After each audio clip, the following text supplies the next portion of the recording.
Hello, it is me, that divination witch. I hope you're all well.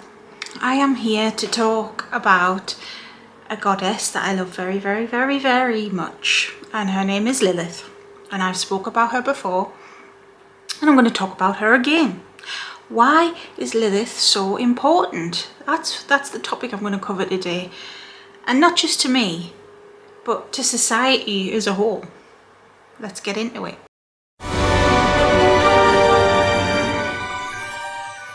If you don't know who I am, hello, my name's Sarah. I go by that divination witch online.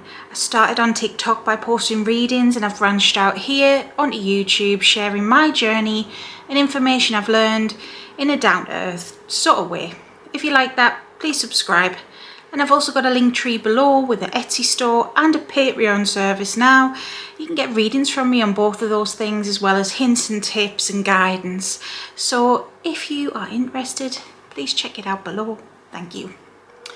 Now Lilith, she is personally one of my main deities aside from Hecate.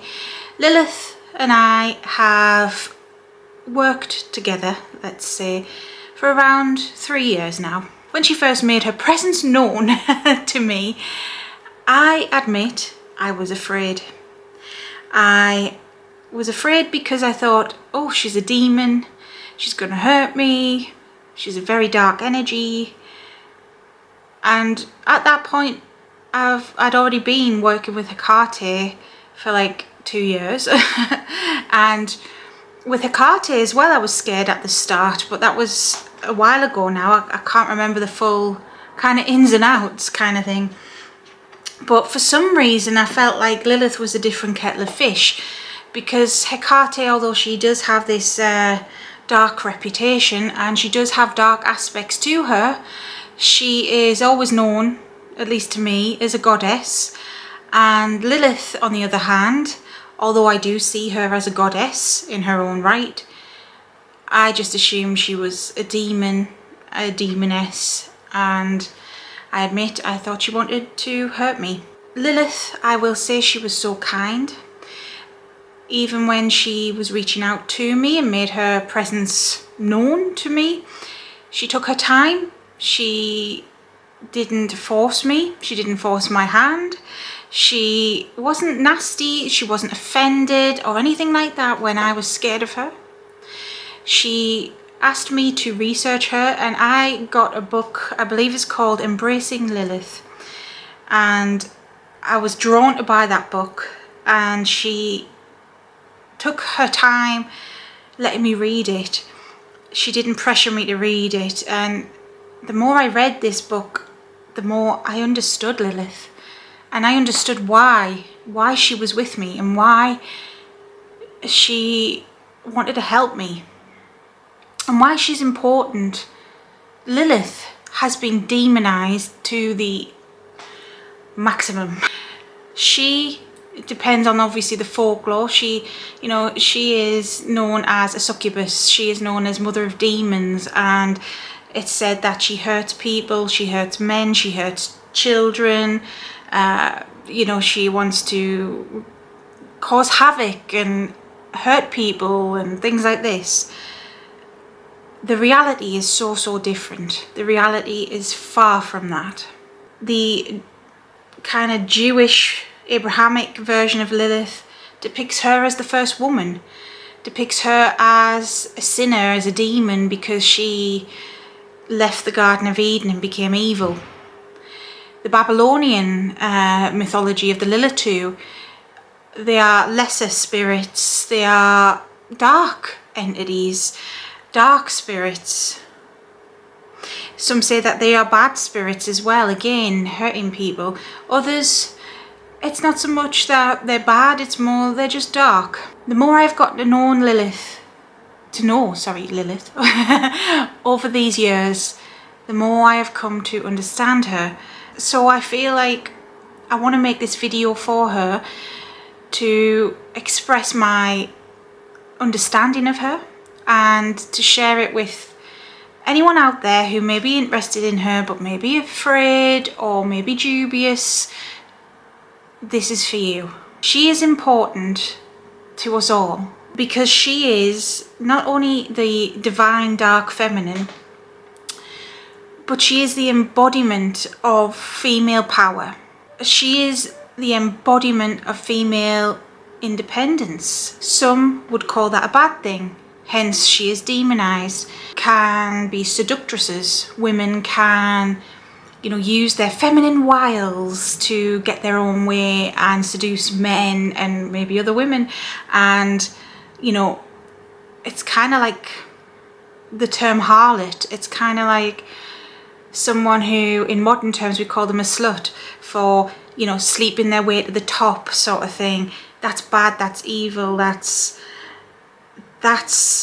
what a lot of people say Lilith is, that she is this predator, that she is this succubus, that she is gonna take your energy, take what you hold dear, and use it. Female power, it isn't like that. If you look at history, females have been suppressed for thousands of years, if hundreds, if not thousands of years.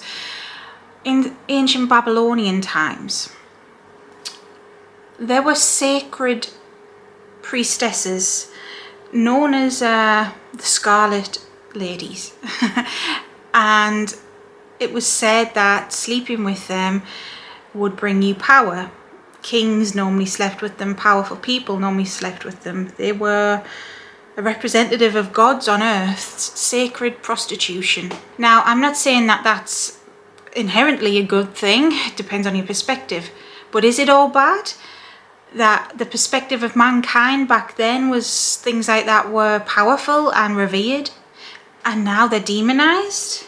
It's in our very nature to reproduce. It's in our very nature to have desires like that. So I strongly feel, especially within the Abrahamic faiths, that a figure like Lilith that represents things like that, especially given the position of women until recent years, and even in recent years, women and female presenting people, I'm sorry to say it, we aren't always treated like equals. Even in the Western world, we are more fortunate, but we still aren't treated as equals. But I'm digressing there. Of course, things like that will be demonized. If a man has a high body count, let's say, this is in the Western world, especially my generation, that is amazing. That is like something to brag about. You're a player, you're a baller, you're like a stud, a superstar. If a woman has that, oh, she's a hussy, a slut, she sleeps around, she's easy, she's disgusting. And that is what Lilith represents. No offense to Lady Lilith, but she represents that demonized feminine energy. That, why is it so wrong? Why is it so wrong? And this is coming from me, who is a person, I've mentioned this in my videos before, but I'm not really someone with a high libido anyways. That's just not the way I am.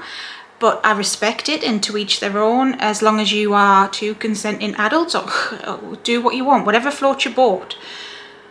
But Lilith represents that and the power it holds. And it's important to have a figure like Lilith in society, because we have been controlled for so long and taught what is good and bad and wrong and right, and why is that bad thing? Lilith symbolizes that, and she symbolizes rebellion. She symbolizes breaking oppressors' chains. Even in the Abrahamic kind of mythology about her, when she fled the Garden of Eden, she did so on her own terms. She lived life by her own rules, and she did it because she wasn't going to be used and hurt and less than somebody else. Is that not somebody to look up to? Or is that somebody to demonize, to victim blame? It is all about perspective. But why is she important? It's because she signifies some of the most raw, true energy of what being a woman, a female, or even female energy is about. and she symbolizes how there is power in that, and how you shouldn't be guilty. You shouldn't be made to feel guilty for just being that, or for being you. You should be able to use that to your advantage. Own that. Lilith came to me personally. It was to help me grow a backbone, to put it bluntly. I've mentioned this before on the channel, but I have been a people pleaser for most of my life, thanks to trauma, which I am working through still. I have let people walk all over me. I have been a doormat. I say, you know, take me, I don't know, 5-10 years ago. If I was sitting here 5-10 years ago, one, I wouldn't even be filming. I wouldn't have the confidence to do that. But two, I'd get a troll comment, I'd get a negative comment, and I'd be a mess. I'd be crying, I'd be a wreck. That's the sort of person I was, because I was, well, abused. Emotionally abused. Now I have come and turned a corner, thanks to Lilith. Thanks to Lilith and her lessons of no, you can be who you want to be, Sarah, and you've got every right to be here, and you've got every right to have a voice as much as the next person, whether they're a woman or a man. You've got every right to speak up. And she has given me that energy, that sass per se, that fire that I'd lost. I'd completely lost it. And I am forever and eternally grateful to her.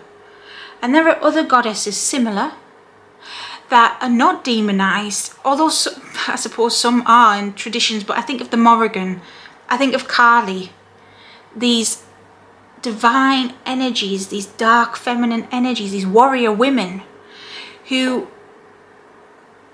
take no crap. These archetypes, these figures, we need them, especially here and now. We need to fight back per se. You know, I'm not meaning to influence or stir a rebellion or whatever, but for so long I feel there's a lot of people similar to myself that have been suppressed and repressed, and you know, you're told you can't do things, but what can you do? And that's the spirit of Lilith, and that's why she's so important. Let me know what you think. Do you work with Lilith? Do you work with a different aspect of Lilith? Let me know, you know, if you've got any other goddess or god that helps you in such a way. Let me know. And yeah, I hope this video made sense and helped. I hope it did Lilith some justice. I hope she's proud. I love her very much, as much as I love Hecate. Yeah, she really gives me a kick up the butt sometimes. Anyways, until next time, stay safe and stay witchy. Bye.